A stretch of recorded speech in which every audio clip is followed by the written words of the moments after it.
People of Kenya are going to be heading to the polls in 3 days' time. They will be voting for a new president and a new government. And once again, tribal loyalties will play a crucial role. There are more than 50 different tribes in Kenya. The dominant one, the Kikuyu, and Uhuru Kenyatta is one of the leading contenders. He's from this tribe. He has now formed an alliance with the Kalenjin. William Ruto is their man, who is now Kenyatta's running mate. And then there is Raila Odinga, also a front-runner. He is from the Luo tribe. The three tribes have a long history of rivalry. Their supporters fought each other after the election in 2007, and that led to 1,300 people being killed. So let's hear now from Peter Greste, who's going to explore the impact of tribal allegiances on this election. Kenyans are passionate about their politics. At a recent rally for Uhuru Kenyatta, one of the two leading candidates, thousands of supporters crowded into the local football stadium.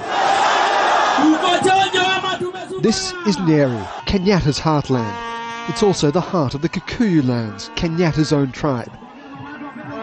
For Gicharan Gechu, loyalty transcends policy. For this farmer and father of 8, the election is not about the nation's political direction, it's simply about blood. My president is Uhuru. Even my DNA is Uhuru. And nobody will get it out of me. It's Uhuru. That inalienable sense of loyalty is what drove the violence after the last elections 5 years ago. The dispute about the outcome became a fight amongst tribes over the spoils of victory. Kenya very nearly slipped into civil war. But that link between tribe and politics isn't inevitable. There's very little conflict between the communities outside of elections.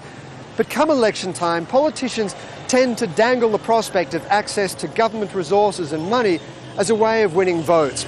So it becomes a competition between the tribes where one community wins and another one loses.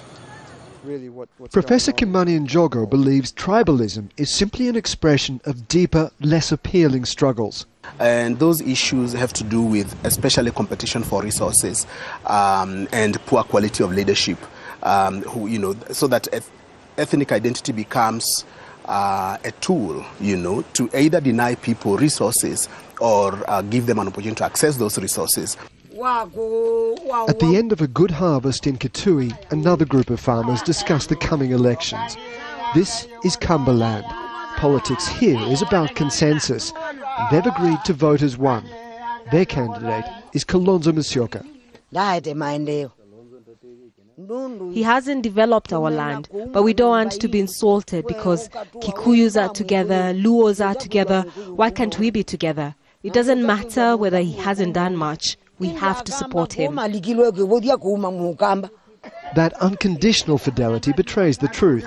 Government resources are often distributed equitably, but without leaders willing to abandon tribe as a tool for power, it remains the ugly subtext to Kenyan elections. Peter Greste, Al Jazeera in Kitui, Eastern Kenya.